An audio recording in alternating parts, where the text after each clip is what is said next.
Hello, everyone. Welcome on this lovely Wednesday afternoon, almost afternoon here in Texas. Thank you so much for taking the time to join today. We are going to have quite the lively discussion about supply chain security, everybody's favorite topic. Haha. Thank you so much again for taking the time. We'll just give everyone a moment to gather. I see all the attendees coming in. Ready a few more seconds. Can everyone believe it's almost holiday season yet again? Crazy, crazy. Well, awesome. Let's go ahead and get started. You can see the screen. Again, thank you so much, everybody, for joining. We're going to be talking about supply chain security, risk management, third party risk, vendor risk, whatever you want to call it, flavors of the same thing.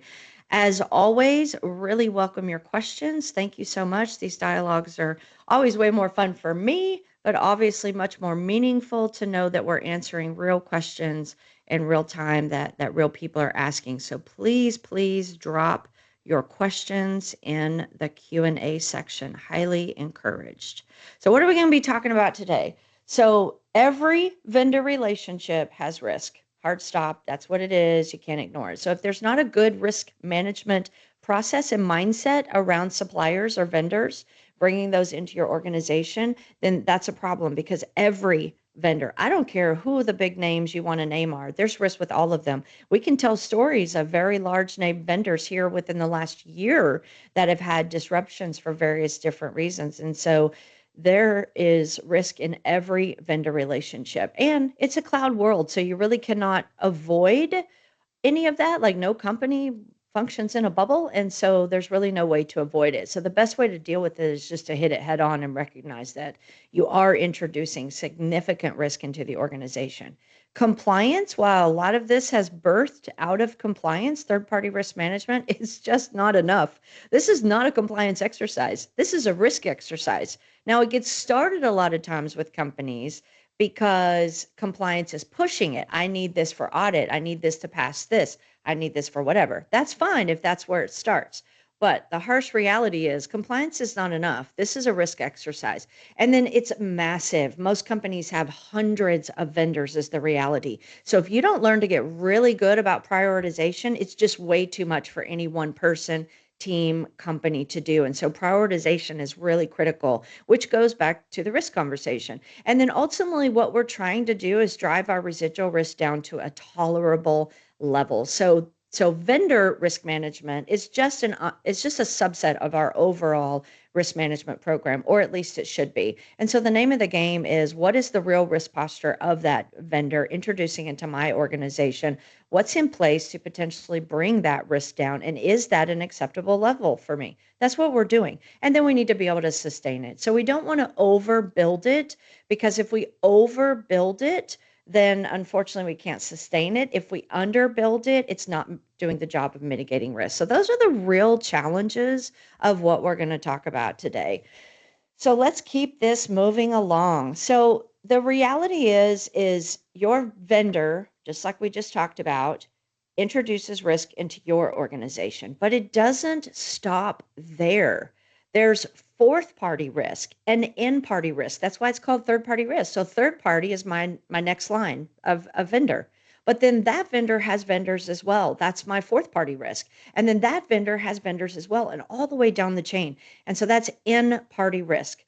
What we see working with companies is they're doing better about third party risk. A lot of that is being driven because of audits, but they're not really even thinking about fourth party risk or in party risk. And it's not for every vendor in your suite. That's where prioritization becomes really important. And so you go deep where it matters. So if fourth party risk is not a concern, then don't do it. But if it is for a particular vendor, then do it. And so that's really what you've got to do, and that's being very intentional about how we're doing risk management around our vendors. And the reality is, the company, you still own the outcome, you still own the risk. It's really not going to fly with your customers if one of your vendors has an issue and then you tell your customer, "Oh, it's not my fault. It's that vendor. Yeah, it's not my fault." No, it is. It's you. And so they're not going to buy that, and so you shouldn't build your program with that kind of undergirding it. The reality is when a company engages with suppliers or vendors to help them to provide the services and the offerings that they do for their customers, the reality is that that company owns that risk. And so that's why we have to be really good at third party risk management. And some of it's reputational that you're not going to be able to avoid. Like if you do really good third party risk management and something bad still happens, there's going to be reputational repercussions, and that's what it is. Like you're just going to manage those the best that you can. But there's also liability issues is the reality. So if you do poor third party risk management, or you're just doing it to pass an audit or to check a box, you're not actually doing risk management at all. And so now you've introduced liability into your company, that if one of your vendors has an issue and then you're not doing your due diligence to really stay on top of that, now not only is it a reputational issue, you haven't even really done your part, quite frankly, to mitigate that risk. And so there's liability that could come, and that could come with some pretty hefty impacts and results. And so we really don't want to approach our programs with that way. We want to go deep where it matters. We can't go deep everywhere. So we want to be very intentional about how we build and run this. But I love this stat that's on the screen, and this is real. People are our biggest risk, hands down, because people are busy, people don't know, people are nefarious, not so much the latter, but it does happen.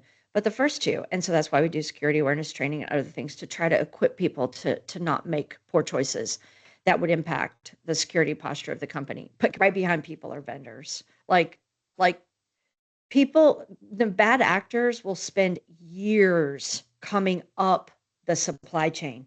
They'll go for the weakest link. If they have a company as a target and they start figuring out, they do their intel, they figure out the different vendors, and it may not be the third party, it may be a fourth party, it may be fifth down the chain, but they will figure out how to come up the supply chain to get to where they need to be. And sadly, because third party risk is not always being treated the way that it should be treated within organizations to mitigate the risk, the reality is it's not that hard for them to come up the supply chains. That's why the breach statistics show that. Like it's legit. Like this is right behind people, this is the greatest risk. So we just cannot turn these mitigating measures that we do into check boxes, because these are real risks that will really disturb our companies and really disturb our customers.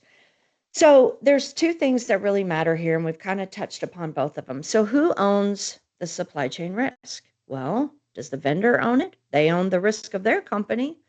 Does the customer own it? The customer owns the risk of their company. So when the customer chooses to engage you as a vendor, yeah, they own that risk. Why do you think they're killing their vendors with questionnaires?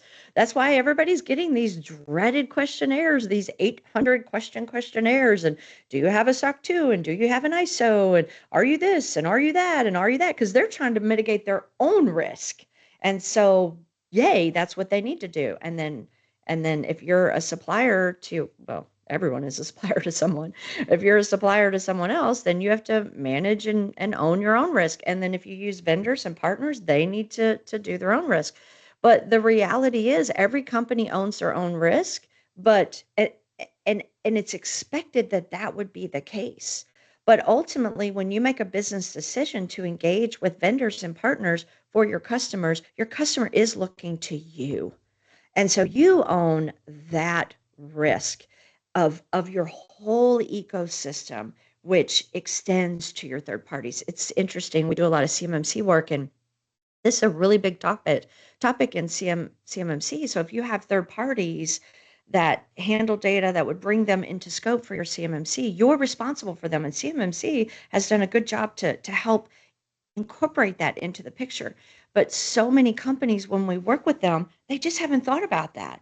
Oh, well, yeah, maybe have this one vendor. I have my cloud provider. They're the only ones that matter. Oh, no, no, they're not. And most often, hands down, when we work with companies, there's a whole lot more vendors in scope for CMMC than they thought. And that would be probably true of a lot of companies if you don't really think this all the way through and do proper risk identification and assessment. And so how do we stay on top of this? Well, it's to build a program. Step 1, you gotta know what you have, so vendors. And then step 2, how do you assess them? How do you assess them, tier them, rank them, track them, all of those pieces, parts. And then what's your onboarding process? What's your ongoing process, your maintenance mode of being in relationship with a vendor? And then what's your offboarding? And it always makes me chuckle because offboarding or terminating a vendor is often entirely ignored. And you know why? Because most compliance frameworks and most audits do not even touch upon vendor termination. And I have seen multiple companies where they are still sending data to terminated vendors. They didn't even know they were sending the data because they weren't staying on top of it. And then when you terminate a vendor, if they have your data, what is the instruction? Are they to delete it? Are they to return it? What are they going to do? And so that's part of the life cycle as well. So you manage it by creating a full end-to-end life cycle around your vendors, around your partners that basically identifies them, assesses them. Then you have this process for engaging with them initially, ongoing. That's an at least annual exercise. And then, oh my gosh, don't forget the end of the chain, which is terminating them. Super, super important. And all of this is beyond the checkbox. It really is just not. Third-party risk management and questionnaires have become such a burden on all of our clients and every company I talk to. It is rare that I talk to a company that is not getting pounded with these questionnaires. And I always tell them, well, yay, you hold on to that dream as long as you can because it is changing. I assure you. And it blows my mind too. You would think, it'd be banking or healthcare. And of course, those have been being pounded for a very long time. I come out of banking, so I know the drill well. But it's gone to every company, every walk of life. I'm shocked sometimes I see companies that are getting pounded with this. It's a very real thing. And so because of that, it's showing up in audits and questionnaires are just really burdening everybody. And so that's the real thing. And so when people are burdened, they're overwhelmed, they don't really have time, they have a lot of other competing priorities, and maybe they don't fully understand or fully appreciate the risk exercise that's taking place. It's very easy for it to just flip to checkbox. And again, we're mitigating risk. Everything we do in cybersecurity is mitigating risk. That's why we do what we do. We're ultimately, whether we call it that or not, we're ultimately identifying, assessing, and mitigating risk. That's why we buy tools. That's why we have technical controls. That's why we create processes. It's why we train people. It's why we have policies, all of it. If you're doing stuff that doesn't mitigate risk, I'd really challenge you, do you have the bandwidth to do that? Or is there another reason? Maybe it's not cyber risk, but maybe it's operational risk or business risk, and then those should still be done as well. But the whole point is this is not a checkbox, but it's become very checkbox-y because everybody is overwhelmed with this. But I love what it says in that top right box. When a customer comes to you and says, hey, fill out this questionnaire or, give me your SOC 2 or whatever, they are never asking, did you pass an audit? Can you just answer these questionnaires? That is not their intent. That is never their intent. What they're really asking you is, are you mitigating your risk? And can I rely upon that? That is what they are really talking about. And that is what they expect. So when we give them things, instruments, audits, questionnaires that are checkboxy, we're violating the whole intent of what they're really asking because they're not asking, fill out this questionnaire. And if they are, and they're just checkboxing it on their side, shame on them. And I talk to a lot of CISOs, and that frustrates them, to be quite honest. And shame on any company that would collect questionnaires and not really have a good, thorough process for how they're looking at that with the risk lens. If they're just checking boxes, well, shame on them because they're not doing their job. But the reality is, as good stewards of our business, especially when we deal with our customers, we always want to remember they are not asking us if we passed audits. It's not what they're asking. They're not asking us if we can fill out questionnaires. That's not what they're asking. What they're asking is, do you know your risk and manage your risk? And can I rely upon that? Because if I cannot rely upon that, then I have to come in and do extra due diligence and extra work to try to figure out if you're doing enough that I am comfortable giving you my data. And so that's what they're asking. And then the audit mechanism is a way to kind of streamline that. So if a SOC 2, for example, is done with integrity by a reputable audit firm, not trying to check a box, then it's something that as a customer I can rely upon to say, oh, okay, so you had a third party come in and do a good, rigorous quality audit. So I can rely upon that. Now, what do I need to know beyond that to really feel comfortable giving you my data, knowing that the risk is mitigated? And so that's why this is just not checkbox. Let me talk about a few of these other boxes. I did say there on the left, third party risk, it does start in compliance. That is the reality. But it starts in compliance because it makes a lot of sense and it should be a staple of how a company has built, implemented, and is running their cyber program. But it should just not be a compliance for compliance sake. And then you could see down there exactly compliance only has value when it reduces risk. I think I did a live session a few weeks ago or months ago, I don't remember, but it was talking about security versus compliance. Are they one and the same? Well, if you talk to almost any security practitioner, so they're going to go, nope, not the same. Well, can I tell you intentionally they are the same? Compliance intentionally is working to mitigate risk of the organization, and security is intentionally working to do the same thing. So if they're both intentionally pointing to the same thing, there is a tremendous amount of overlap. They are two different disciplines, and they definitely have two different rigors and skill sets and disciplines and all of that. But the reality is, intentionally, they are pointing to do the same thing. Where they get off is when either one of them loses sight of what its goal is. And that's when it becomes the checkbox mechanism. And security, oh my gosh, is not a one-time exercise.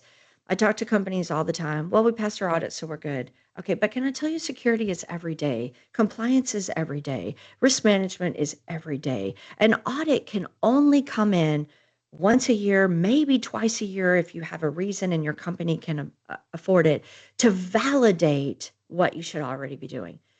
Audit is never to substitute for what is to be done, but a lot of companies are using audit to substitute. It gets to be audit time. Okay, make sure all the policies are good. Okay, let's make sure everybody knows the right thing to say. Okay, woo, we passed.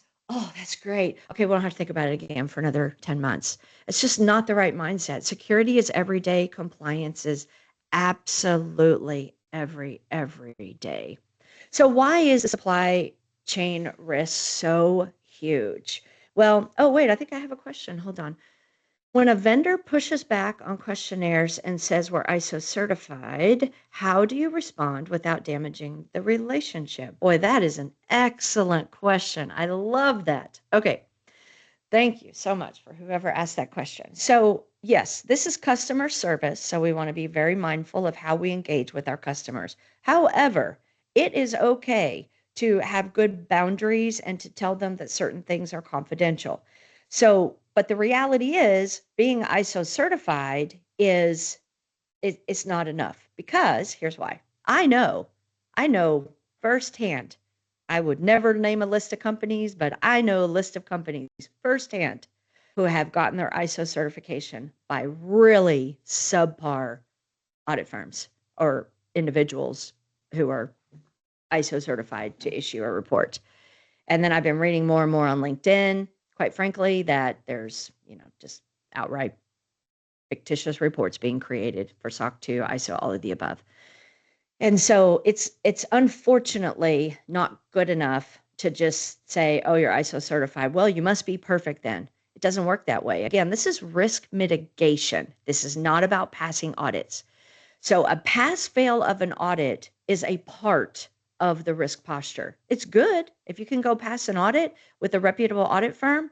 Great. That helps to build confidence for doing business with you. However, passing an audit is not perfection. Passing an audit is not no risk. That's very short-sighted. It doesn't work that way. And so if a company says we're ISO certified, so you don't need anything else, no, I still do need other things. Great. I will take that as an input. This is real big in SOC 2. And I'm going to switch it to SOC 2 a little bit just because SOC 2 report has a whole lot more information than an ISO report would have. And here's why that's relevant. If a company says, we're SOC 2, here's our SOC 2 report. So I'm not answering your questionnaire. That I support. Again, if it's a quality SOC 2 audit. That I support because, quite frankly, customers in a lot of cases need to learn to read. They need to learn to read. They need to be doing a risk assessment on their side. And so they need to go through the report and figure out what they can figure out from the report that reduces their risk and then come back with, yep, we looked at the report. Thank you very much. Here's our additional questions, or here's areas where we would like to have more conversation, or here's areas I didn't see represented in the report, so we need some assurance in these areas. So that's how it's supposed to work. So in that case, I would absolutely push back on the customer. Like page 14, the paragraph on patching, that will answer your question. Let me know what else you have. And I have done that, and this is what we do for companies, and we help them with that because I'm giving you what I need. A lot of companies too, and I highly recommend this for companies. They build basically like white papers. They build security packages that basically articulate the security posture. And so companies need to read those and they need to take the time to go through those and help then give back to the company. This is where we need to have a conversation, or this is where I we have additional questions. And so that's really super important. But when it comes to something like an ISO, there's not a lot of depth to it. ISO is prescriptive in the Annex A controls. It's very documentation heavy. So it's great, but there's a lot of wiggle room in how an ISO audit is done and what's scoped and how it's built, depending on the audit firm. And so if I'm a customer dealing with a high risk vendor, that's not going to be good enough. And so I'm just going to explain that to them. Like, that's great, wonderful, thank you. I'll read it. Give me what you want me to read. And then I'm going to have some additional questions. No big deal, because it's customer service, and just treat it with transparency and respect. Great, great question. Thank you so much. Keep them coming. Why supply chain risk is huge? Well, it's huge because behind people is a very high area of breach. Bad actors are typically way more patient than we are. They typically have a lot more time than we have. And if they really want a company, they will literally spend years devising the plan if the prize is worth enough. And they'll go through other vendors to get there. And so it's the weakest link theory is exactly what it is. And we all have heard the stories. Breach through the fish tank, the smart fish tank, breach through the smart HVAC. And there it is, the iOS devices, those are a huge source into the company as well. So this is where technical controls like network segmentation are really important. There's just so many aspects of this, but it's not just, the bad actor's going to come wherever they can come. This really is nothing more than a game of staying ahead of the bad actor. That's what we're doing in cyber. They're going to do this, we're going to do that to try to stay one step ahead of them. I remember I went to a PCI conference years ago, and that was exactly what one of the speakers was. He was showing stats, which was just unbelievable, that the credit card industry would make shifts to try to reduce credit card fraud, and the bad actors would shift right behind it. They would introduce new technology, they would shift with new technology and approaches, like literally right behind it. So that really is the cat and mouse game that we're playing, and we just can't let up. That's why this is a high burnout field, because you have to always be reading, always have to be staying on top of what's going on, always reading the news, always seeing what's happening. And now we've got AI on the scene, and AI can do a lot of this work behind the scenes from the bad actors, which means we have to learn to use it on the other side to help alert and to help keep them out, because it's going to happen. One of the biggest ways that we've been teaching people for years to recognize phishing is bad grammar, bad word usage, misspellings. Well, guess what? With AI, instantaneously gone. You can take anyone on this planet and they can make an email in many languages, if not every language, and it's going to be perfect. And there you go. And so we got to recognize that's going to happen. And then how are we going to get ahead of that? And it's not just one path. They're not just doing one thing. It's not just supply chain risk. It's not just people risk. It's all of it, all of the above simultaneously, all the time. But vendors are a huge, huge source. And then the reality is, it is a cloud world that shifted a couple of decades ago, and it's not going back. It used to be companies were in little boxes, networks were inside a building, four walls, no access outside of that. It's not the world. It's not the world. It's not ever going to be the world again, is the reality, except for very specific use cases that would need to stay inside of four walls. And so the reality is, we're all connected. And I mean, we saw it, I think, coming up on a year ago. A very large vendor had a small little hiccup and took out part of our, key services like hospitals and planes and other key aspects of our society. And so it's really super um, vulnerable because we're all connected. And so really it is just this case of trying to figure out, of the hundreds of doors and windows that we work very hard to close and keep locked, is there one on the 75th floor inside a closet that we forgot about, that somebody was taking a smoke break and opened the window and forgot to lock it back? Like, oh, and that's the one that gets us, even though the 999 other ones are locked and shut and monitored. That's the one that gets us. And that's really the game that we're playing here. Obviously, healthcare financial services are hit the hardest, but quite frankly, everybody is being pulled into this. And a lot of SMB is being targeted because, unfortunately, they're not taking cyber serious. One, because maybe they just don't know, but two, they maybe don't have the resources, and that's like a real, real problem. Okay, let's go to the next slide. So not all vendors are the same. I remember having dialogues with executives. I'm not going to say how long ago because that makes me feel old, but some number of years ago, when all this stuff really started to be a big thing, especially in banking. Oh no, we gotta due diligence every vendor. No, nobody has time for that, is the reality. You just cannot. But you do have to be, just like in cyber, step number one, know what you're trying to protect, know your assets. It's the same thing. Know your vendors. So step number one, know your vendors. And a lot of companies do their identification as kind of gut feel of what they know, and it's in IT, and that's wrong, can I tell you? Because there's a lot more vendors that they don't know about. We do BIA, business impact analysis, for companies, and we'll talk to the majority of the business leaders across the organization, and almost hands down every time the CISO, CIO are telling me, "Oh boy, there's more stuff out there than we even knew existed." Yeah, and in the SaaS world, business leaders can spin up SaaS tools and you don't even know they're there. They can export Excel, they can import, you don't even know what's happening. And a lot of companies think about it from a procurement standpoint, which is great, but can I tell you, not every vendor has price tag with it. There are free tools that we should be very, very afraid of. And so then there's that as well. So the point is, not all of it is the same. This is why this is a risk exercise.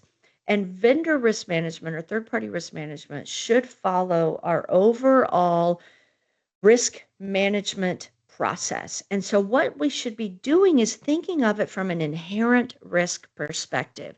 So, inherent risk is the risk that exists absent of any controls. So, if I have a vendor that's coming in for massage day to give my employees a little massage at their desk, great. What's the risk? Well, they have physical access. They're coming into my physical location. So if they're going into a sensitive, secure area, that could be a problem, honestly. They could see stuff, they could hear stuff, or they could even have access to potentially computers to plug into or whatever. So I need to be that risk is here. If they're just coming into the general body population and they're not really going to have any exposure to anything, they're going to be escorted, my risk is here. So therefore, my inherent risk is automatically lower. And so because my inherent risk is lower, I don't need to worry so much about the controls or the mitigating activities to bring that risk down to what we call residual risk, which is now the risk I have to decide if I'm going to accept or not.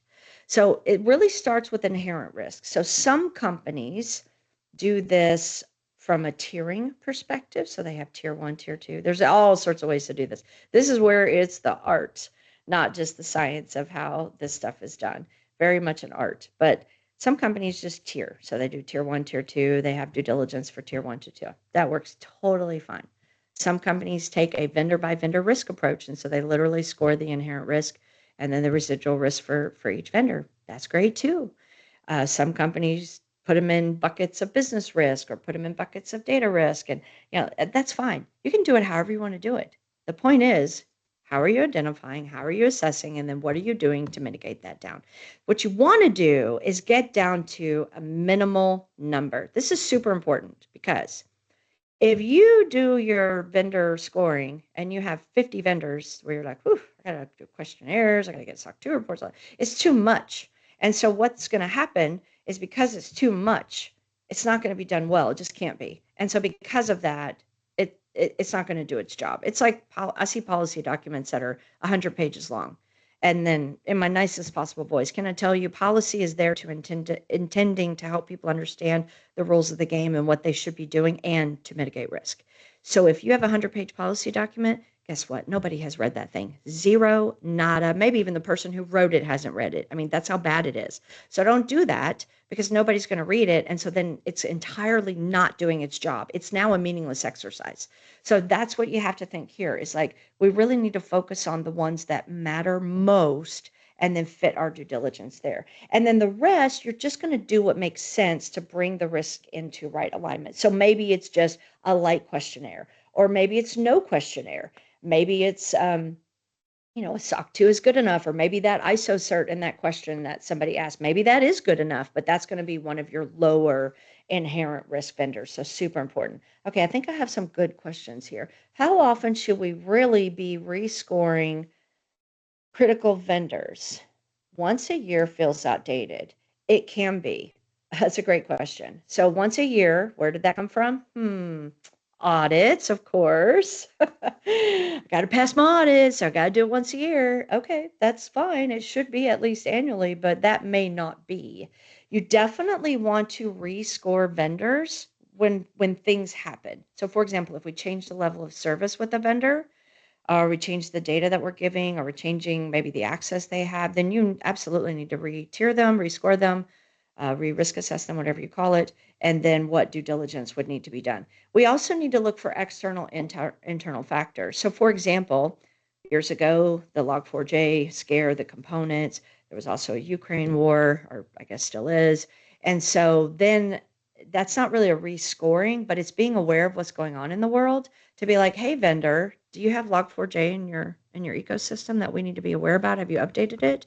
Hey vendor, do you have anything in Ukraine that would impact us? Therefore, looking, you get impacted, we get impacted, like these types of questions. And so nobody, again, has time to rescore more than probably once a year. But what you want to do instead is look for triggers that you would need to be mindful. Obviously, if you see a vendor written up in the news, oh, it's time to relook at them like right today. And then a lot of our clients and a lot more companies are using these third-party tools that basically vol scan what they can from the outside and they work to collect data. Those are great sources. Again, don't expect that to like entirely do the job for you, but it can be inputs to what's really going on. Let me see.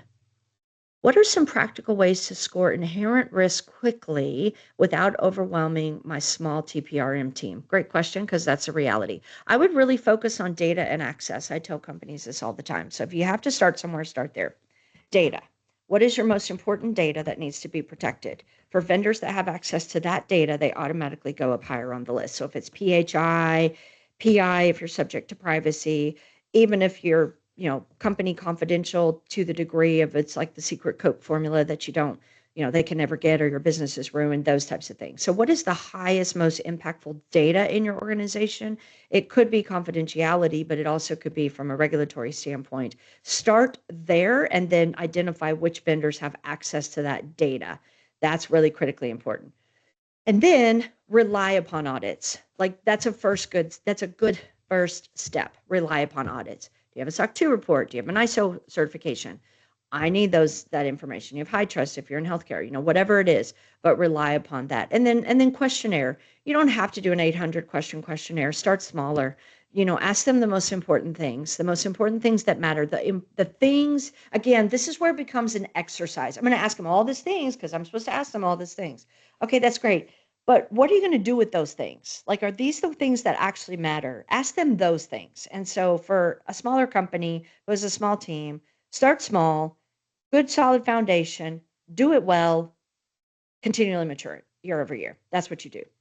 You don't go from 0 to 10 immediately. It's not realistic. You go to 1 to 2 to 3. You just continue to evolve it over time. And so that's really what I would do. There's also vendors who have access to your systems. Those are ones you really need to watch out for as well. So those are kind of two of the most important buckets that can really help a small, overwhelmed team with what they need to do. Okay, I'm going to keep moving because, oh my gosh, having such a fun discussion and great questions. Thank y'all.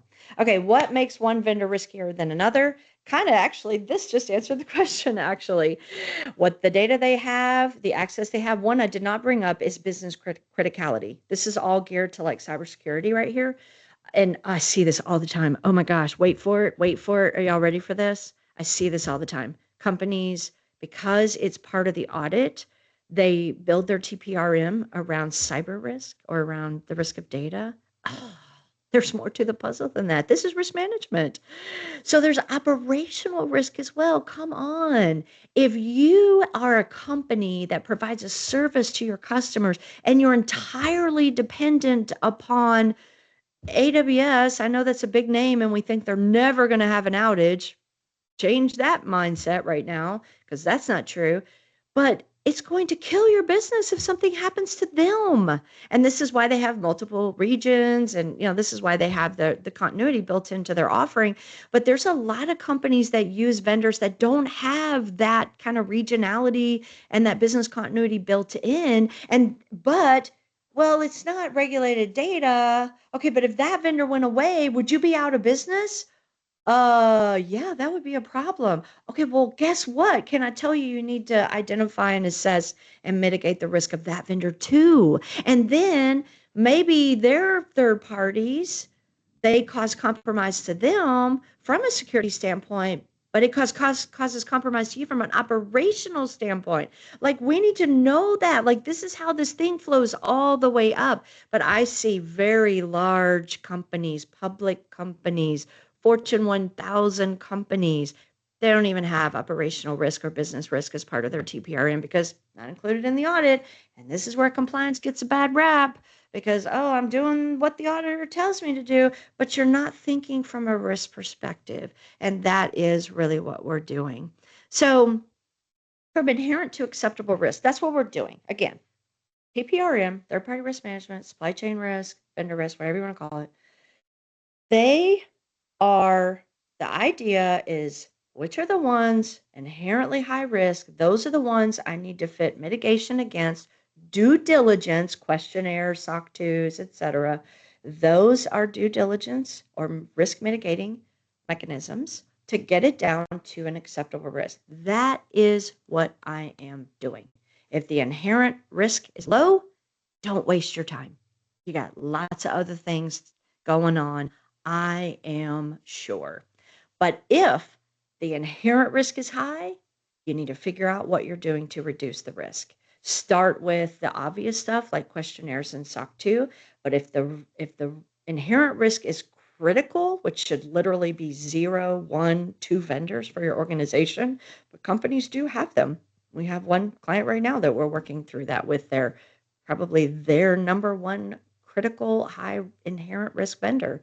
Then that's going to be like extra due diligence, extra time, extra conversations, extra digging in, maybe even some evidence, some light evidence review. So super important that you're able to clearly articulate so you can rank your vendors from an inherent perspective or tier them.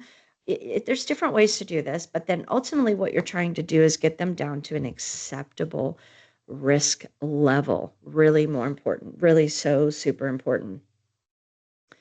Oh, this is a great question because it was what we just talked about. Regarding risk questionnaires or assessment, what is the most common mistake organizations make when designing questionnaires? I see that they design them to be more than what they would even action. That's what I see a lot. Like, you've asked for all this stuff. What are you going to do with it? Like, what matters to you most?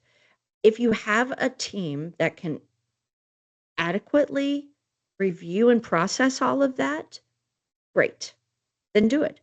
But if you're just doing something because you need to pass audit and you're not really ingesting any of that, then don't, then stop. Then ask them what matters that you would actually action on. So if their vol scanning practices is most important to you, then dig into that. If you care about how they do security awareness training, then dig onto that. Access is obviously always huge, but maybe availability is not really that big a deal to you. So maybe you don't care about backup, for example. So don't dig into that or just do a light questionnaire. What I more often see is that companies, again, in the whole pursuit of wanting to take the easy path, they will buy questionnaires or download questionnaires, and then they just start sending them out to everybody. And that's all well and fine. But again, what are you going to action on? Like, build something that you can sustain as well and that you can do with integrity. So if you can only really handle 50 questions back from a vendor, then only ask them the most important 50 questions. Don't ask them 500 questions if you're not going to actually action on that. So that's that. The other thing I see a lot of is the yes, no, NA, which I understand that. But a lot of times those are nothing more than just being able to ingest them in some sort of automated way, and nobody's even really thinking through those. And then it's not as black and white as yes and no. A lot of times it's yes, no. Well, it's kind of yes, but it's no, but there's a good reason why it's no, or it's partial, but then partial doesn't really tell me anything. So yes, no, and A is really hard. So you push your vendor into a situation of yes, click, because they know if they say no, it's going to be a whole nother conversation. And then more often than not, they just take it and they don't ever ask any questions and call it a day. And so that's another big mistake. Because again, I'm trying to assess this vendor's risk to me. So I need to ask them what matters most to me. So there should be different flavors of questionnaires, whether they maybe have regulated data, don't have regulated data, maybe they have audited security, maybe they don't, maybe there's business risk.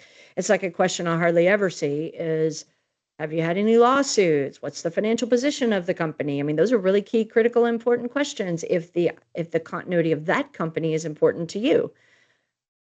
But again, that's often overlooked because the auditors don't ask for that. And again, we are not doing this to pass audit. If you think this is to pass audit, you've entirely missed the boat. Okay, so let's talk about that. Great question. Thank you. There's still some other questions popping up. I'm going to pick up some of those others. Okay, so this is not just technical controls. So that's great. And again, a lot of the questionnaires to the person who asked the mistake in questionnaires, a lot of times those are very focused on technical controls, super important in an organization. Excuse me. I need to get some water. Um, but it's a full risk picture. There's operational risk, there's business risk, there's obviously data risk. If that vendor has a breach, how does that affect you?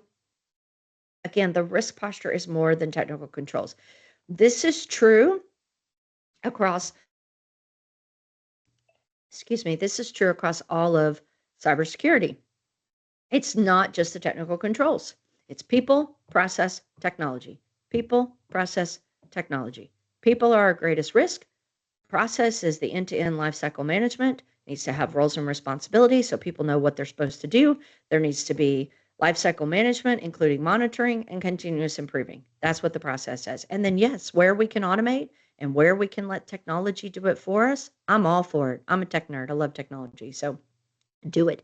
But the minute we think it's just, oh, I just got to go buy these 10 things and I'm good. And I talk to smaller companies. We end up serving much bigger companies, but I will talk to smaller companies who, oh, well, they told me to, in order to, get fill in the blank here, I'm going to have to buy these things. I'm like, time out. Hold on. This is not about you going out and buying a bunch of stuff. So whoever told you that is wrong. This is about risk management, good life cycle processes for people, for processes. And yes, there are technology components like change management, for example. It's horribly bumpy to run change management in email and Word, but you know what? I've seen it. People do it. Smaller companies, they can't afford to go buy an ITSM tool, or they don't feel the need for it. So can you pass an audit with that? You can, but it's very, very bumpy. Volume becomes an issue. Obviously, you lose all your CMDB capabilities, so I wouldn't recommend it, but I'm just saying that's why this is more than just the technical controls. Okay, let's keep this going. About 15 minutes left. Let me look at questions here. Okay. So make it sustainable. This is massive. If we do this well, which we need to do it well because risk is on the line, we need to make it sustainable. So the minute you over solution it, it's not done well automatically. So don't do that. Scope is very important. We do need to make sure it's full coverage, but then we need to have a really good process of how we rinse and repeat these things. That includes onboarding, ongoing, at least annual due diligence. That kind of goes back to the question earlier about, do we feel like rescoring critical vendors once a year is outdated? What I would say is due diligence once a year without using the brain cells to think past that is outdated for sure, because there are lots of cases that I might repeat a subset of my due diligence mid that annual cycle. You should absolutely do it at least annually, hands down. At least make sure it gets touched. That should be part of the process. However, as I said earlier, if the level of service changes, if we hear about the vendor, anything that causes us caution, if they're SOC 2, I see this a lot too. Companies, because this is a burden, they like to just do it one time a year. Okay, February or December is just going to suck. We're just going to get it done, and then we don't have to think about it for another year. That's not risk management.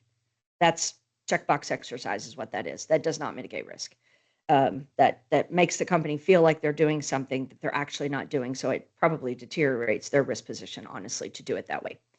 So it's not the right way to do it. You should touch a vendor on their schedule of at least annually. If you can pull that together in certain quarters, that's great. But the reality is you onboard vendors across the year, you review and pull up with them potentially across the year. So again, you do this every day. This is not a one-time a year exercise. So super important to think that way. SOC 2, for example. A SOC 2 type 2 has a period. So let's say for a particular vendor, the SOC 2 period ended October of this year. And I do my due diligence in February. So when I do it in February, okay, it's fine. But then I don't repeat it again until the following February.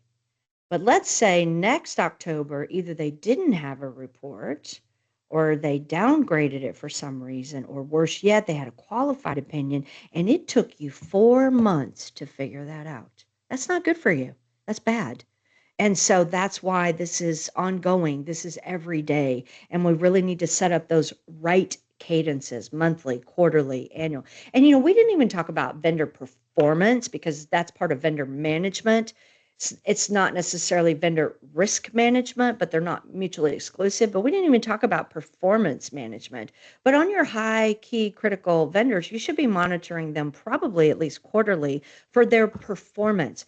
Are they meeting any SLAs? Do we have any reason to have concern? Are we having a conversation with them? Because that can very much tie into if performance has an issue, well, then very likely some of these other things we thought they're doing might have an issue as well. And so again, that's where we approach this from the risk lens. We do not approach this from a check the box pass audit lens.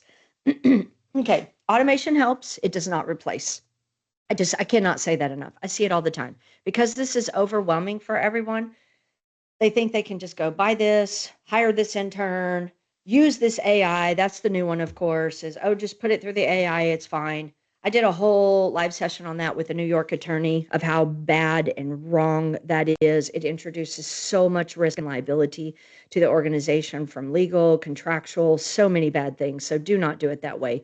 You can use tools to help.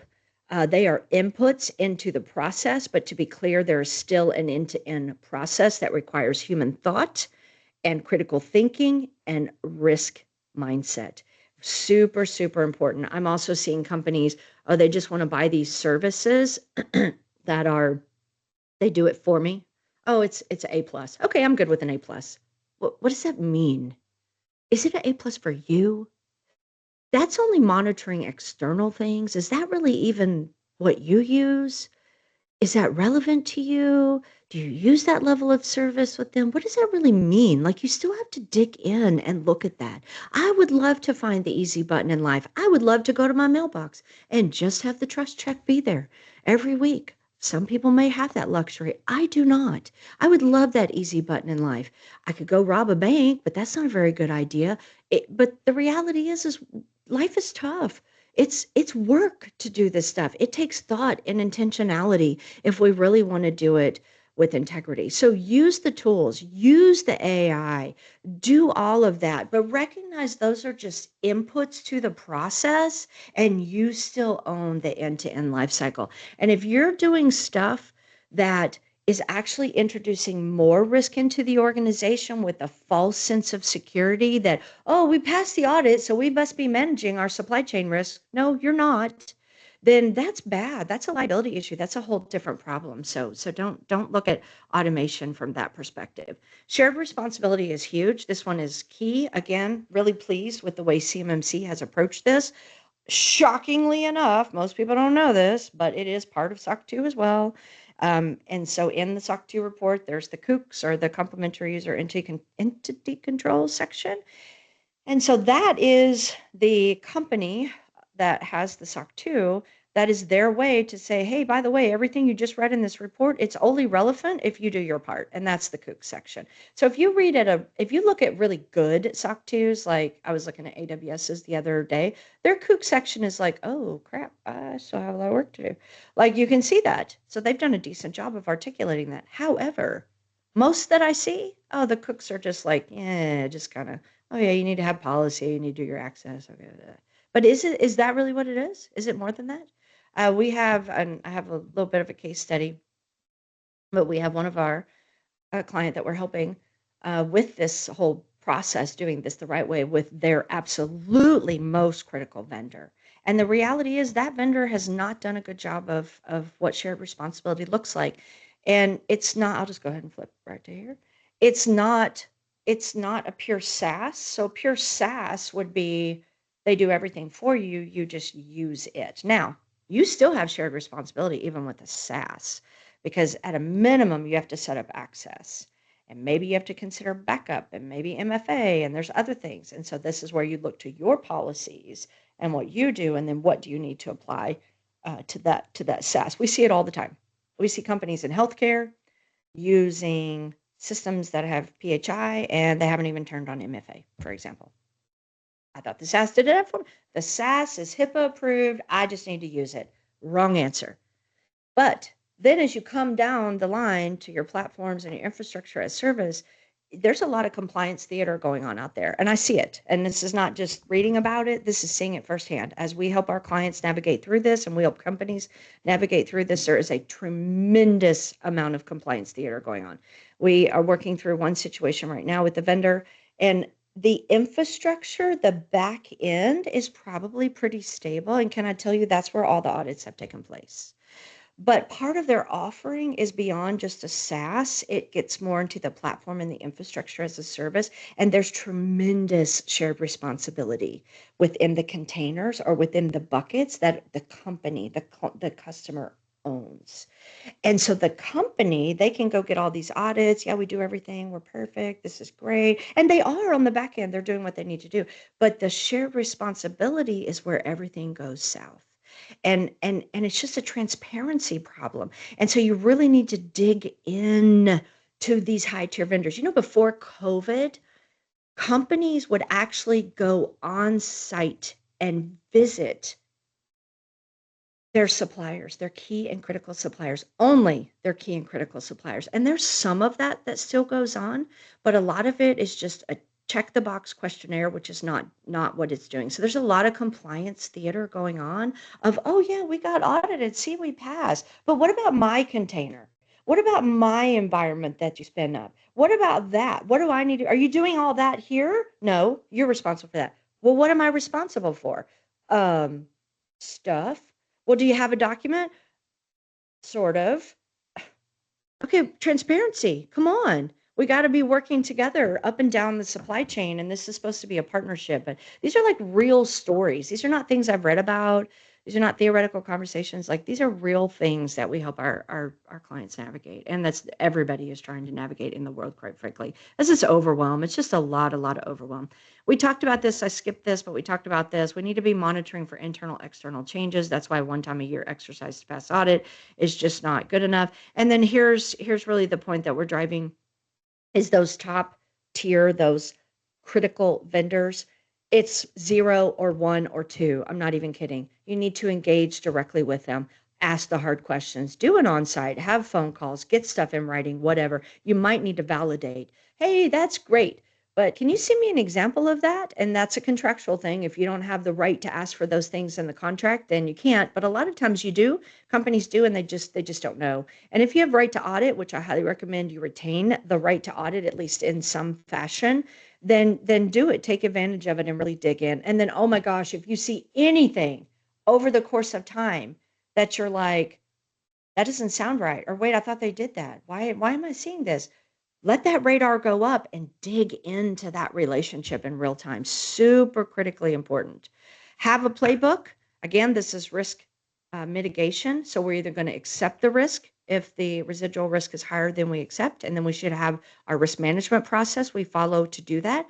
We're going to mitigate it, which is we're going to work with the vendor. We're going to see what we need to do. We're going to put compensating controls in place so that we can continue to use that vendor. We're going to transfer or we're going to avoid. And so avoid means we're going to stop using that vendor. And that's only in extreme cases if we can't, if we can't work through the others. But that's really what the playbook needs to look like. So when this is done well, it's risk-based, vendors are prioritized, there's right process around the different levels, the different risk levels of vendors are tiering, and there's continuity. Really great. I like this question. If you could give one piece of advice to a small TPRM team trying to mature, what would it be? Same thing I say to every company I talk to for any of this stuff: compliance, risk, cyber, all of the governance, all of the above. Start small, build something with integrity, but start small. If you cannot operate 10 things well, you cannot operate 100 things well. So don't start with 100, start with 10. Now, don't be all cheeky and make it a check the box 10. That's not what I'm saying. I'm saying identify your top 5 vendors. Start small, and then what's really going to be our process, and then dig into that and then scale down from there. And then continuous improvement is a part of cybersecurity. We should be doing it every day, but we should at least be doing it annually. Like that's why we do tabletop exercises. That's why we do a lot of the mechanisms that we do, because it's a way to how can we improve this thing. It's why we monitor. How can we make it better? And most companies, quite frankly, are just scrambling to keep up. They don't even have time to make it better. And that's unfortunate because that violates, again, the whole point of what we're doing. But if you cannot do 5 things well, you cannot do 50 things well. So do 5 things well. And that's what I would say to every company of any size starting to do this. I'll talk to companies who are like, we need to get this and FedRAMP and this and CMMC and that. And do you have any of those? No. Okay, well, let's pick one. Let's get the wheels going. Let's get really good at one, unless there's, obviously time reasons why we need to rush through the others, but let's get really good at one. Let's right size this thing, knowing that we're going to continuously improve it.